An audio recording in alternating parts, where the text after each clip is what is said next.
الحمد لله نحمده ونستعينه ونستغفره ونعوذ بالله من شرور أنفسنا ومن سيئات أعمالنا ونعوذ بالله من شرور أنفسنا ومن سيئات أعمالنا من يهده الله فلا مضل له فلا مضل له ومن يضلله فلا هادي له وأشهد أن لا إله إلا الله وحده لا شريك له ولا وزير له ولا نظير له وأشهد أن سيدنا وسندنا وحبيبنا وشفيعنا ومولانا محمد صلى الله عليه وسلم عبده ورسوله. أما بعد فقال الله تبارك وتعالى: أعوذ بالله من الشيطان الرجيم. بسم الله الرحمن الرحيم. سبحان الذي أسرى بعبده ليلا من المسجد الحرام إلى المسجد الأقصى. وقال رسول الله صلى الله عليه وسلم: نوراني أراه. أو كما قال رسول الله صلى الله عليه وسلم. وقال رسول الله صلى الله عليه وسلم: الكيس من دان نفسه وعمل لما بعد الموت. أو كما قال رسول الله صلى الله عليه وسلم. بلغ العلا بكماله كشف الدجى بجماله حسنت جميع حساله صلوا عليه وآله. إن الله وملائكته يصلون على النبي يا أيها الذين آمنوا صلوا عليه وسلموا تسليما. اللهم صل على محمد وعلى آل محمد كما صليت على إبراهيم وعلى آل إبراهيم إنك حميد مجيد. اللهم بارك على محمد وعلى آل محمد كما باركت على إبراهيم وعلى آل إبراهيم إنك حميد مجيد. مرګرو دوستانو، آیاتونه د الله تعالی د کتاب مقدسه او حدیث میں رسول الله صلی الله علیه وسلم د زبان مبارکه وینا وکړه. تقریر وکړم خو به انتها ستړی م ډېر زیات د لرې نه رالم. د انبار نه راتاو شم په ترغاو، د ترغاو نه راتاو شم په برنګ. سر را باندې ګرځي. ملک ته مې جواب وکړو چې ملک شته او کو نشته وي. ملک چېرته تللی دی. ګینې مې زما نیت دا و چې تقریر به ملک ته وکړي، خو زه خیر دی خبرې رانه نه کېږي، خو په زور زور به درته یو څو کلمات ووایم. ما تاسو ته بله جمعه د حضور صلی الله علیه وسلم د معراج او د اسراء او د اسمانونو او د ځمکې او د جنت او د جنت او د دوزخ او په هغې کې د عجایب و مخلوقات ذکر د احادیثو او د ثقه یعنی د قوي عالمانو په اقوالو سره شروع کړي. دې خبرې ته مونږ راورسېدو چې د الله پیغمبر صلی الله علیه وسلم بیت المقدس چې تاسو ورته ټول بیت المقدس وایې، نو زه به یم هغې ته ورسېد. 1,40,000 پیغمبران دا د حضور صلی الله علیه وسلم ملاقات له بیت المقدس ته راغلي. څنګه راغلي؟ فتح الباری شرح د بخاری، فتح الملحم شرح مسلم او حضرت شاه انور شاه صاحب په دې کې 3 اقوال او 3 احتمالات ذکر کړي دي. یو احتمال پکې نه دا دی چې ارواح راغلي و بغیر د جسد نه، جسد یې نه وي، صرف ارواح راغلي و. د حضور صلی الله علیه وسلم ملاقات له صرف د انبیاء ارواح راغلي و. دویمه دا ده چې نه ارواح و نه جسد وي، دا اجسام مثالیه راغلي و. اجسام مثالیه څه ته ویل کېږي؟ په دې باندې ځان پوه کې. اجسام مثالیه دې ته ویل کېږي چې کله ناکله الله تعالی د انبیاء یا د مردگانو روحونو له یو مثالی جسم ورکي. ته ما پلان کې خوب کې ولیدو، پلان کې صحابي می خوب کې ولیدو، پلان کې بزرگ می په خوب کې نو ولیدو. هغه بزرگ او صحابي خبرم نی، او هغه بزرگ او صحابي پتم نه لګي چې کله وفات شوی دی او کوم ځای کې دفن دی، مونږ ته پته نه لګي. او هغه مونږ له چې په خوب کې نه راشي نو هغه د دې نه نی خبر چې زه دله خوب کې ورغلی یم ګورې ښه، او مونږ وی مونږ ولیده. دا یو د سوچ او د فکر والا، لکه تاسو ما په خوب کې ووینئ، بیګا چا خوب کې لیدلی، ما سې خبره کوم نو ما ته خو دا پته نه لګي چې ده لیدلی یم او ده لیدلی، یا زه تا په خوب کې نه ووینم. نو که زه تا په خوب کې نه ووینو نو حاجي صاحب تا ته پته لګي چې زه د مفتي صاحب خوب کې لیدلی یم؟ نو دی یې که نه، نو زه څه چلو اکو پیسم نه یې که نه چې تاسو ما په خوب کې ووینئ نو ما ته پته نه لګي. اوس کو تاسو مرتبې د قطبیت ته رسېدلي یې نه، ما ته نه ده پته. خو که تاسو زه په خوب کې نه ووینم نو تاسو ته هم پته نه لګي که لګي درته؟ نه سړیه، تاسو نه د پرونی ډوډۍ پته نه لګي نو چې سم خوړلی دی نو پاتې لا دا چې دا درته پته ولګي. دې ته اجسام مثالیه وایي. څه وایي ورته؟ اجسام. دا رایې صحیح نه ده. د شاه صاحب رایې دا ده، او فتح الملک کې علامه عثماني صاحب، شبیر احمد عثماني صاحب دا خبره ډېره محققه کړې ده چې دا اصل کې ارواح مع الاجسادو، جسدونو او ارواحو. د حضور صلی الله علیه وسلم سره اول عمومي ملاقات وکړو. د مانځه وخت شو، صفونه ودرېدل، د انبیاو دا کوم مونځ راغلی نو د نبراس حواشیو کې ملا برخوردار 3 احتمالات ذکر کړي دي. یو تاسو دا عقیده ځان سره یاد ساتئ چې دا 5 مونځونه کله فرض شوي نو د دې نه مخکې مونځونه وکړو. نو د ابي جهم او د شاه صاحب رایې دا ده، د شاه ولی الله صاحب رایې دا ده چې 2 مونځونه د 2 رکعاته د سحرو او 2 رکعاته د ماسخوتنو، 2 رکعاته د سحرو او 2 رکعاته د ماسخوتنو. زرقانی او بل قول په دې کې نه نقل کړی دی چې 4 رکعات وخت نو متعین. وقت نو متعین د دې نه څه مقصد دی؟ وقت نو متعین د دې نه مقصد دا دی چې خپله دې خوښه وه چې کوم وخت دې کول دی. که تا ته وخت میلاو شو 10 بجې به 4 رکعاته به دې کول، که تا ته وخت میلاو شو مازدیګر، تا ته وخت میلاو شو ماښام، تا ته وخت میلاو شو ماسخوتن، خو په شواروز کې به دې 4 رکعاته کول. وقت متعین نو راغلی. دا 2 قول شو. اگر چې دا رایې د جمهور نه ده، جمهور په دې باندې بیا رد کړی دي چې دا خبره صحیح نه ده. خو فرض مونځ د واقعي د اسراء د معراج د مخکې په رسول الله صلی الله علیه وسلم باندې فرض نو دا کوم مونځ د الله پیغمبر صلی الله علیه وسلم کو. بله یو نکته راته وایم، نکته راته دا وایم چې بیت المقدس کې کوم ملاقات د پیغمبرانو سره شوی دی نو دا د معراج د اسمانونو د خطو نه مخکې شوی دی او که د اسمانونو د خطو نه وروسته شوی دی. دا ما پرې خبرو پوهېږئ؟ آیا د الله پیغمبر چې کله اسمانونو ته خطونو امامتي یې کړې ده، یا د الله پیغمبر صلی الله علیه وسلم چې د اسمانونو نه راکوشو نو امامتي یې کړې ده؟ نو بعضې عالمان وایي چې اسمانونو ته ختنو په دغه وخت کې امامتي شوې ده. د دې 2-3 غټ دلیلونه دي. یو دلیل یې دا دی، دې باندې لږ سوچ کوئ. یو دلیل یې دا دی چې د ام هاني د کور نه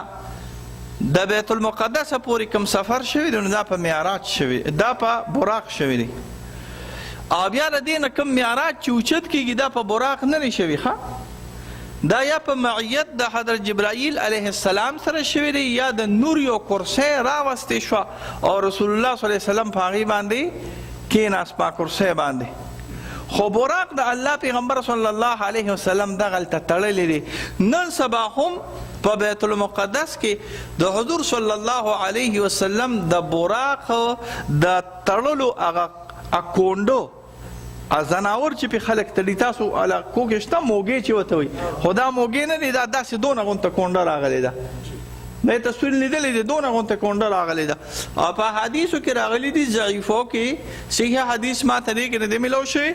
ضعیف حدیثو کې او روایاتو کې راغلي چې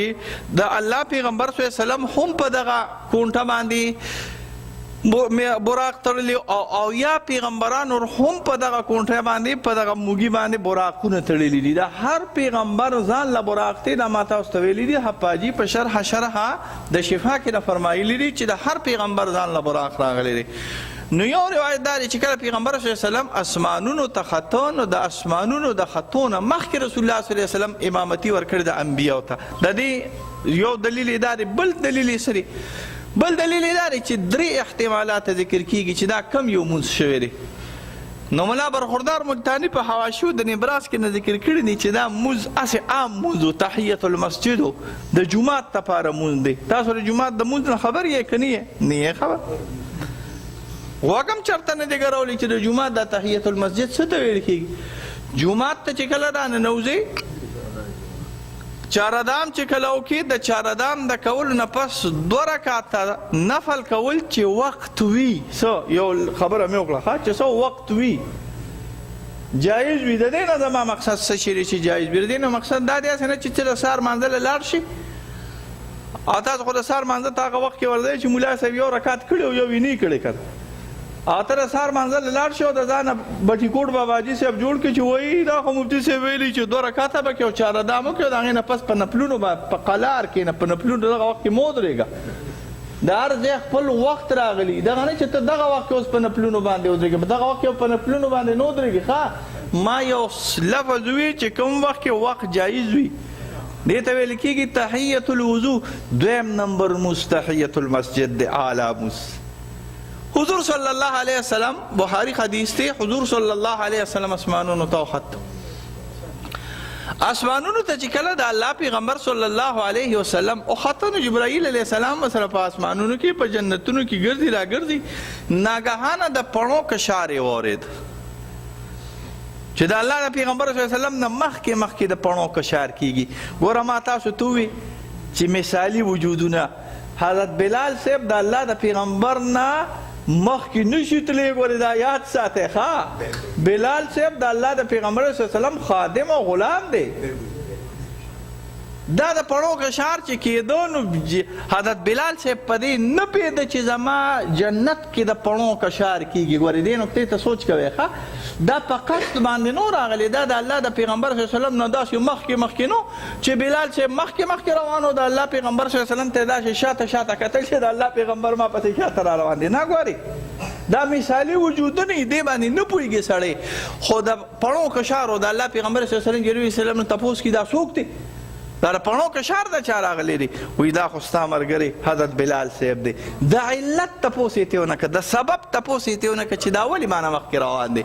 یا د ده د پړو دا کشار ما نه مخکې ولې راځي. چې کله راکوشو نو تپوس کړي بلال صاحب ستا د پړو کشار مې ګورې په اسمانونو کې اورېدلی، خو راته ده ووایي چې ستا د پړو دا کشار چې کوم دی دا د څه وجې نه کېږي؟ اسمانونو کې ستا د پړو کشار د ما په غوږو باندې وایي د الله پیغمبره، او دا څه کوم چارده وکړم 2 رکعاته وکړم، د هغې سره چې جومات ته راځم نو 2 رکعاته کوم. نو 2 رکعاته د چاردام نه پس کول، 2 رکعاته چې جومات ته کله رادننه کېږي دغه وخت کې کول، دې ته څه ویل کېږي؟ تحیت المسجد. یو فرع د ته بله ذکر کوم، اشباه والنظایر ذکر کړې ده. تحیت المسجد به تاسو په هغه وخت کې کوئ چې منځ کې پکې فصل را نشي. فصل څه ته ویل کېږي؟ جومات ته را دننوتې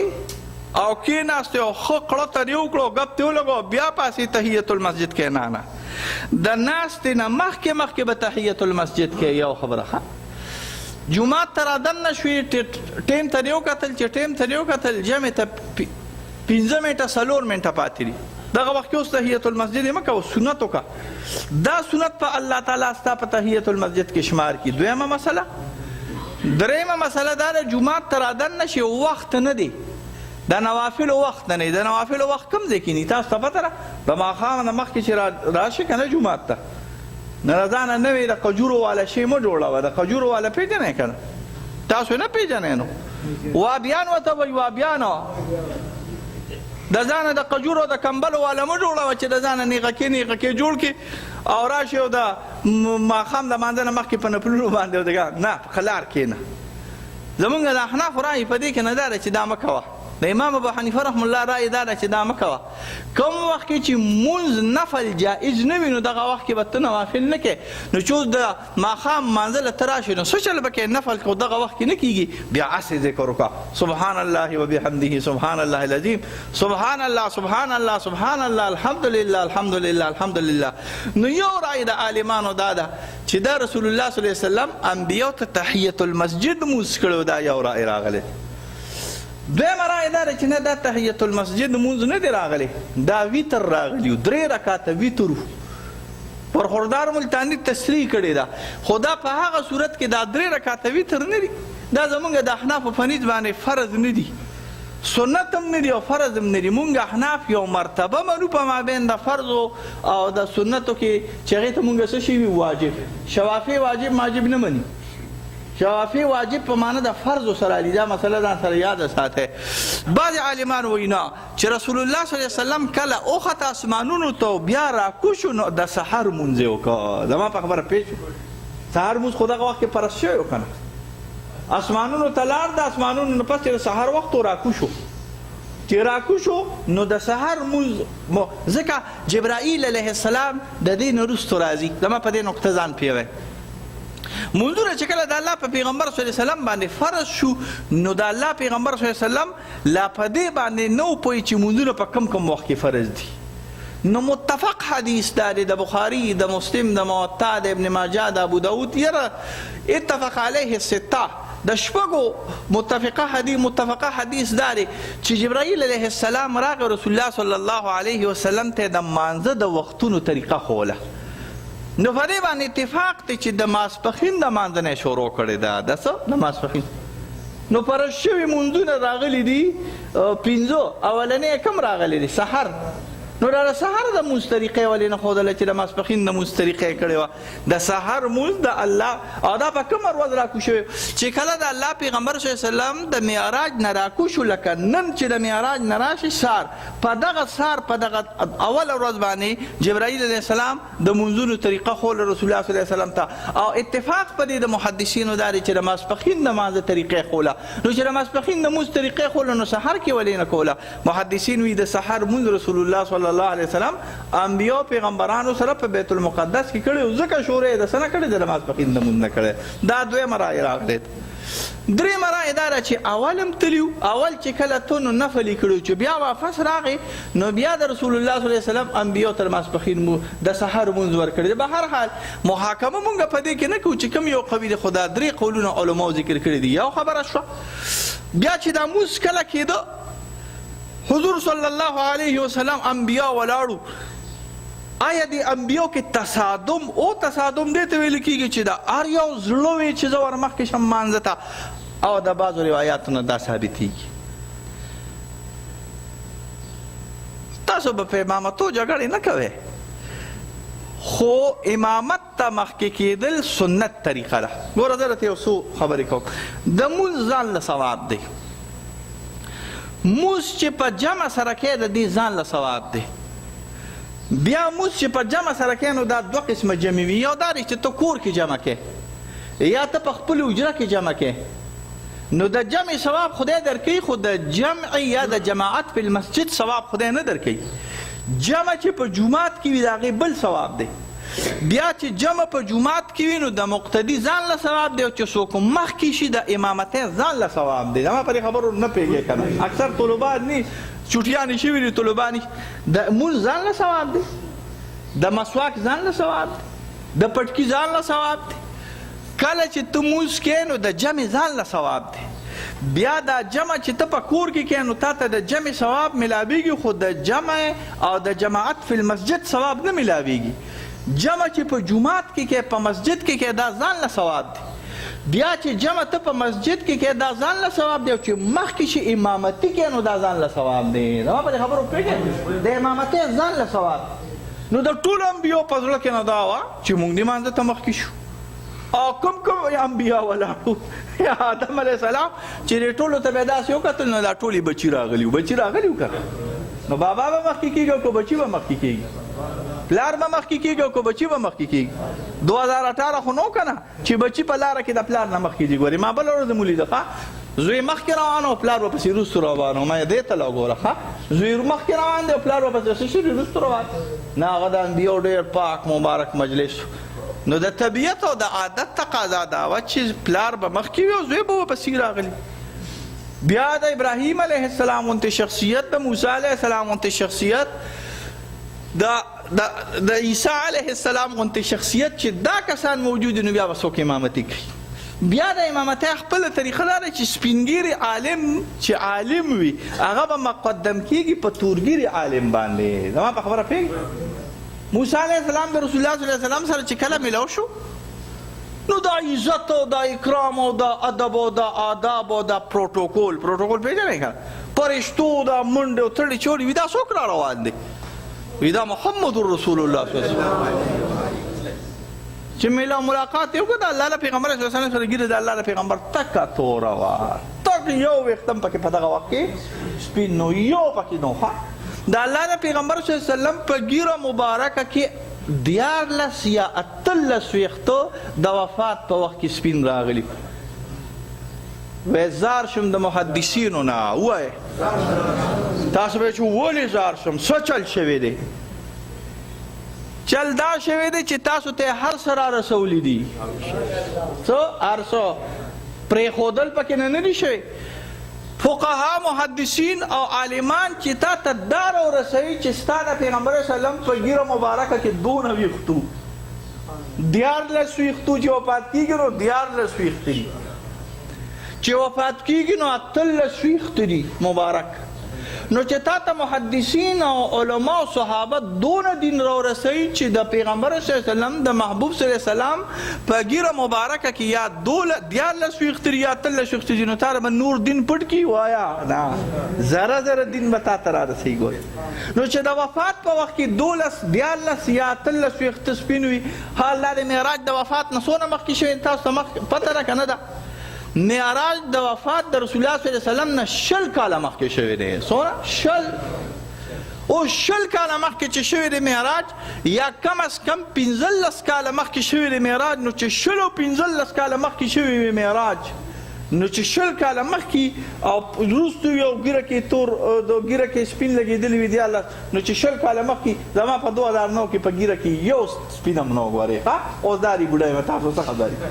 خو په دغه وخت کې د رسول الله صلی الله علیه وسلم ګیره مبارکه تکه توره وه. موسی علیه السلام سره ملاقات وکړو وي دا څوک دی وي دا محمد صلی الله علیه وسلم وایي دا دونه لوی شان په ژړا شو چې کله موسی حضور صلی الله علیه وسلم لاړ موسی علیه السلام په ژړا شو. الله ورته وایي ولې ژاړئ؟ وایي دې تورګیري پیغمبر له دې دونه لویه مرتبه ورکړې ده زما ګیره تکه سپینه ده ما له دې دونه مرتبه نه ده راکړې زه دې دلته په اسمانونو کې کېنولې ما او دې ځان ته معراج ته لاړې وخوځو سدرة المنتهی ته لاړه. موسی علیه السلام عیسی علیه السلام د 8م اسمان نه اخوا نه دي تللی سوچ کوه کنه د 2م اسمان نه سدرة المنتهی د سدرة المنتهی نه اخوا په انسانانو کې انسان نه دی تللی په انسانانو کې انسان نه دی تللی. همدغه وجه تاسو به یو خبره ځان پوهوئ ښه یا به ما ته بیا وخت میلاویږي یا نه همدغه وجه چې کله منځونو د الله په پیغمبر صلی الله علیه وسلم باندې دا الله دفع کوي بیا د دې اعتراض چې پیغمبرانو کې حسد نشته. موسی علیه السلام دا خبره د حسد د وجې نه ده کړې همدغه وجه ده چې کله 50 منځونه د الله په پیغمبر صلی الله علیه وسلم باندې کېښودلی شو نو چې کله واپس راته نو موسی علیه السلام ورته وایي څه چلو شو؟ وی 50 منځونه را باندې الله کېښودل وی ورشه 50 منځونه چېرته کولی شي ستا دا مقتدیان او د 50 منځونه کولی شو سب دی چې موږ دا 15 منځونه نه شو کولی کولی شي خدای هغو چې داسې په ټوټو باندې کوو ګورې ښه تکلیف دی که نه د ماښام مازدیګر مونځ هم نه کړی چې بس د ماښام د مونځ دپاره ملا صاحب خوله ورکړي وي ماښام مونځ هم لا ډوډۍ نه خوړلې چې نمازخوتن نو چې دا 50 نو خو بس نور څه به هم نه کول خو لوټې به هم راغستې او د جومات چکر یې به هم لګول خلاص او داسې به وکړ 15 مونځونه چې کې خدای به په دې 15 مونځونو کې د مازدیګر د مانځه نه پس خاص کر د یخنۍ په موسم کې بس جومات ته تلل او راتلل وي که نه د یخنۍ موسم بیا چې دا 50 وي 50 چېرته کولی شي ورشه د دې نه پته ولګېده چې د انبیو حسد او بغض نو ګینې دا بیا مشوره نه وه ورکړې بیا به یې ورته وي چې دا 50 کم دي ساتئ که چې د عبادت یو کار دی چې زیات شي که خیر کار راغلی دی که نه خو انبیو کې حسد نشته چې کله حسد نشته صفای قلب دی زړونه پاک راغلی دي نو 50 ته کم کړه په 45 45 کم کړه په 40 40 ته کم کړه په 35 35 کم کړه په 30 30 کم کړه په 25 25 کم کړه په 20 20 کم کړه په 15 15 کم کړه په 10 10 کم کړه په 5 چې بیا ورته موسی علیه السلام وایي زه ورشه جبریل علیه السلام وباسته اوس مو ورته ګورې د الله دربار ته ولاړې هسې نه چې ګورې واپس راځي او 50 په 50 ته در واچوي دا ګورې ډېر لوی دربار دی خبره د رسول الله صلی الله علیه وسلم دماغو مبارکو ته ورسېد هله هسې نه چې ګورې شهی دربار دی لوی دربار دی هسې نه چې زما خبره بده ولګي بس حضور صلی الله علیه وسلم ودرېد دغه انبیاو چې د الله پیغمبر صلی الله علیه وسلم سره ملاقات کوه د حضور صلی الله علیه وسلم د تورې ګیرې ته به یې وکتل نو جمع ته ما تاسو ته ووایي چې څوک به مخکې کېږي حسن اوره افقه عالم نو ټول نه مخکې کېدل د ادب د وجې نه جبرائیل علیه السلام راغی رسول الله صلی الله علیه وسلم یې مخکې د رسول الله صلی الله علیه وسلم په ګڼو نومونو کې یو نوم امام الانبیا دی چې دا د پیغمبرانو امام راغلی بیا له هغې نه پس انتشار وشو انتشار په معنا د دې سره چې ارواح یا ارواح مع الاجساد دا د پیغمبرانو لاړل چېرته لاړل ناشنا تحقیقات دي دې ته خو لا یسعو دماغکم ستاسو په دې دماغو شریفاتو کې نشي راتلی زه به یې ترک کړم خو انتشار راغی بعضې انبیا لاړل چې کوم ځای کې الله والا زیونه ورکړي کوم ځای کې الله زیونه ورکړي اول اسمان ټکی جبرائیل علیه السلام د رسول الله صلی الله علیه وسلم سره دی جبرائیل علیه السلام چې اول اسمان ټکی د ټکولو سره تپوس کوي څوک دی وي جبرائیل علیه السلام وي بل سره څوک دی وي محمد رسول الله صلی الله علیه وسلم وایي آرډر شته پاس ته سره شته پاس پیژنئ تاسو نه پیژنئ کنه پاس پیژنې یعنی د جنت ته داخلېدو آرډر د سره شته وي آرډر دی الله تعالی لیکلی محمد رسول الله صلی الله علیه وسلم بس دربار کولو شو جنت کولو شو چې ویلي د حضرت آدم علیه السلام ناست د اول جنت کې او اول اسمان کې د جنت مې خولې له راغی یو بل تحقیق ته کوم د علماء دې کې اختلاف دی چې د اسمانونه په جنتونو کې دي او که دا جنتونه د اسمانونو نه اوچت دي نو د بعضې رائے دا دی چې نه اسمانونه جنتونه په اسمانونو کې دي اولنی جنت کې اولنی اسمان کې اولنی جنت دویم اسمان کې دویم جنت دریم اسمان کې دریم جنت څلورم اسمان کې څلورم جنت دا تحقیق ما یو ځل تاسو ته کړی چې د دویم اسمان پر شو دا د اولنی اسمان چت دی او د دریم اسمان پر شو دا د دویم اسمان چت دی دا د بعض رای ده تحقیق د هادی الارواح کتاب د ابن قیم نه کوم لګی بعض علما وایي نه د اسمانونو خو سبع سماوات جنتونه اته دي او اسمانونه اووه دي دا اووه اسمانونه خو د یو بل د پاسه دي خو چې کله د اخري اسمان ختم شي نو د اخري اسمان د ختمېدو سره جنتونه شروع شي همدغه وجه دی چې احادیثو صحیحو کې دا راغلی دی چې د الله پیغمبر صلی الله علیه وسلم کله د اسمانونو نه اوچت شو نو د اوچتېدو نه پس د جنت او د جهنم سیل پې الله تعالی وکړو او مې جنت ته بوتو مې جهنم ته بوتو د هغې نه پس یو اخري حد دی هغه حد چې کوم راغلی دی هغې ته سدرة المنتهی ویل کېږي دا یاد ساتئ خو چې اول اسمان ته دننه شو نو آدم علیه السلام ناستو د اول اسمان کې آدم علیه السلام څه کول اول یې ناستو دې طرف ته به وکتل خوشحاله به شو دې طرف ته به وکتل خفه به شو ابراهیم علیه السلام متعلق هم راځي بیت المعمور سره ناستو یمین او شمال ته به کتل د آدم علیه السلام متعلق راځي دې خوا به وکتل او په جړا به شو حضور صلی الله علیه وسلم سره ملو شو حضور صلی الله علیه وسلم سره ملاقات التم شو په بیت المقدس کې خو که هغه مثال اجسام مثالیه وي نو دلته ملاقات شو او ته جبرائیل علیہ السلام وی چې دا محمد رسول الله صلی الله علیه وسلم. اول اسمان کې آدم علیه السلام ځکه ملاویږي چې دا اول اسمان دی او هغه اول انسان راغلی دی، نو اول انسان په اول اسمان کې د رسول الله صلی الله علیه وسلم سره ملو شو. یو بله خبره دا ده چې اسمانونو کې اعلی اسمان اوم اسمان دی، د هغې نه کته شپږم اسمان، د هغې نه ښکته پنځم اسمان، یعنی د کمې مرتبې والا اسمانون دا زمونږ د دنیا په عقله نه ګوري ښه، اسمانونو ته چې والي د ښکتې مرتبې والا اسمان دا اولنی دی. او ما تاسو ته یو نقطه ویلې وه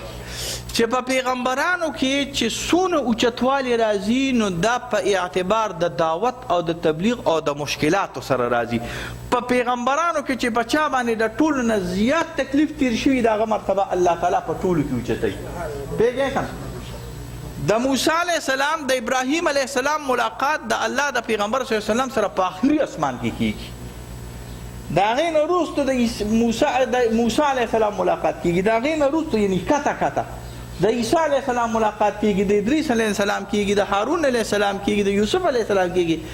آدم علیه السلام په ټولو پیغمبرانو کې داسې پیغمبر دی چې هیڅ تکلیف یې الحمدلله نه دی لیدلی. به شکر دی که هیڅ تکلیف یې نه دی لیدلی، بغیر د دې نه چې زوی قتل شوی وفات شوی نور هیڅ تکلیف نه. تاسو وایئ چې څنګه یې نه دی لیدلی؟ آدم علیه السلام په زمانه کې شرک نو،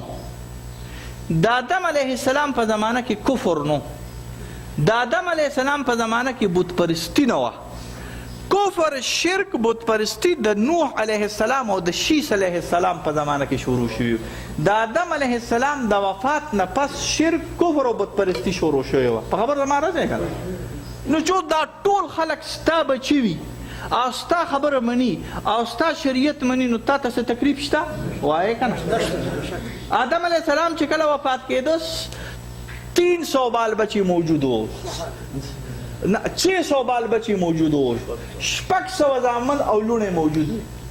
بیا د دې 600 زامنو لوڼو نه لاندې نوسان وسي کړوسي 3.5 زره آبادي موجود. په دې 3.5 زره آبادۍ کې یو کافر هم نو، په دې 3.5 زره آبادۍ کې یو مشرک هم نو،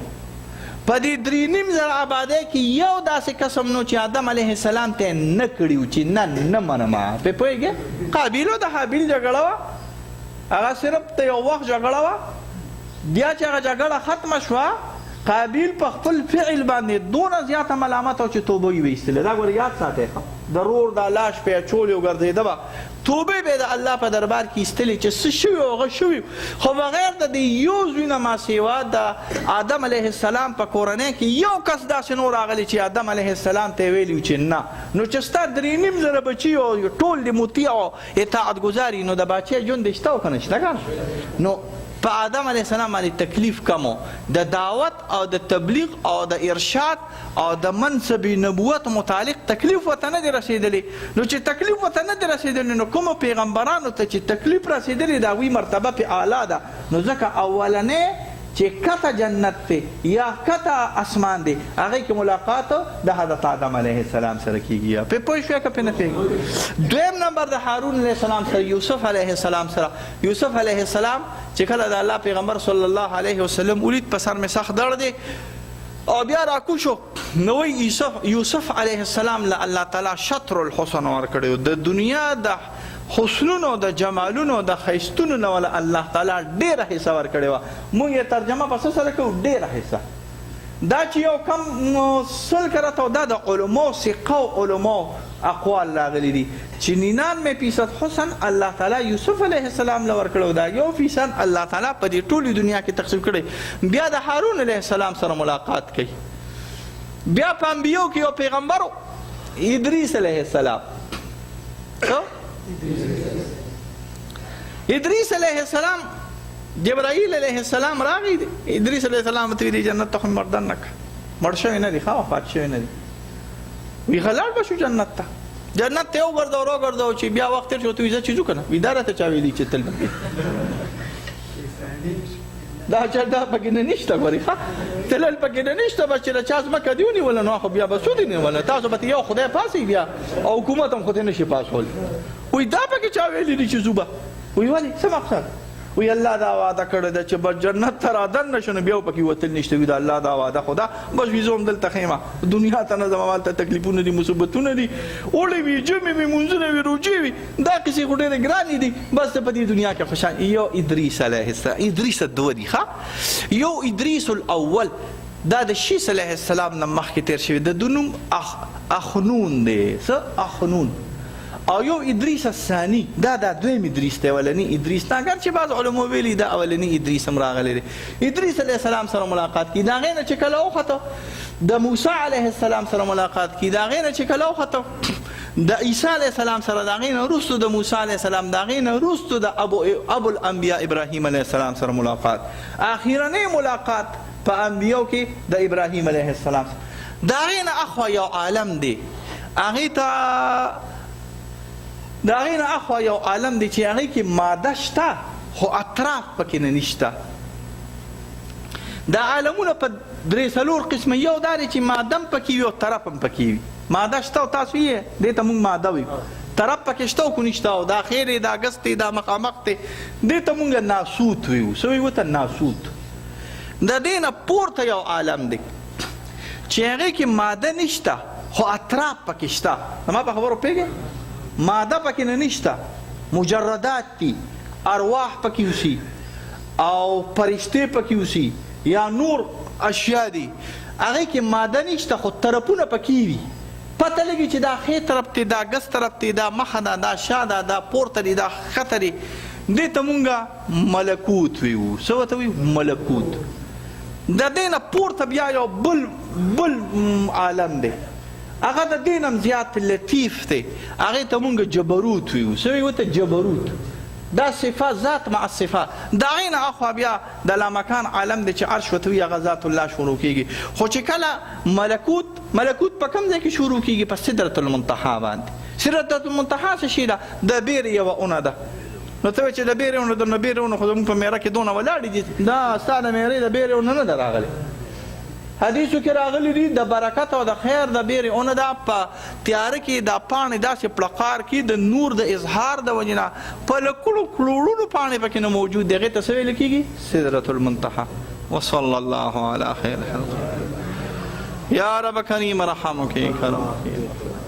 څه ګناهونه م کړي هغه راته معاف کړي د نورو ګناهونه م په امان کې وسات حاضر غایب ملګري دوستان خوشحاله کړي حاضر غایب ملګري دوستان د هر قسم آفاتو نه په امان کې وساتي وصلی الله